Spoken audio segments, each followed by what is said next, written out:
ஏங்க, உங்க பையனோட பழைய சைக்கிள் விக்கிறேன்னு சொல்லியிருந்தீங்களா? எவ்வளவுக்குங்க தருவீங்க?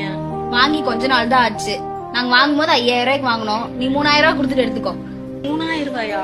எனக்கு 3 நாள் கழிச்சு தாங்க சம்பளம் வரும். அது வரல இந்த சைக்கிளை யார்ட்டையும் கொடுத்துடாதீங்க, நானே வந்து வாங்கிக்கிறேன். சரிம்மா, இந்த சைக்கிளை விக்கிறேன்னு சொல்லிட்டு உங்களுக்கு யார் சொன்னது? சார், நான் இந்த பக்கத்து வீட்டுல தாங்க சார் வேலை செய்யறேன். அந்த வீட்டுக்காரம்மா தான் சொன்னாங்க நீங்க சைக்கிள் விக்கிறேன்னு சொல்லிட்டு. என் பையன் ரொம்ப நாளா கேட்டுட்டு இருக்கிறாங்க சார். புது சைக்கிள் என்னால வாங்கி தர முடியாது, 3 நாள்ல நான் வந்து வாங்கிக்கிறேங்க சார். உனக்காக அந்த சைக்கிள் எடுத்து வைக்கிறேன். நீ பணத்தை ரெடி பண்ணிட்டு கொண்டு வந்து கொடுத்துட்டு அந்த சைக்கிள் எடுத்துட்டு போ. இல்லம்மா, நீங்க இப்பயே எடுத்துட்டு போங்க. சார், இப்ப என்கிட்ட காசு இல்லைங்க சார். நான் காசெல்லாம் எதுவும் வேணாமா, நீங்க ஃப்ரீயாவே எடுத்துட்டு போங்க. ஐயோ, எனக்கு அப்படிலாம் வேணாங்க, நான் பணம் கொடுத்துட்டே வாங்கிக்கிறேன். ஏங்க? சின்ன வயசுல எங்க அம்மாட்ட நிறைய பொருள் கேட்டிருக்கேன். அந்த பொருள் வாங்கி கொடுக்கறதுக்கு எங்க அம்மா எவ்வளவு தவிப்பாங்க. அந்த தவிப்பை இந்த அம்மா முகத்துல இப்ப நான் பாக்குறேன். இப்ப நீங்களா தெரியலம்மா, எங்க அம்மாவா தெரியுறீங்க.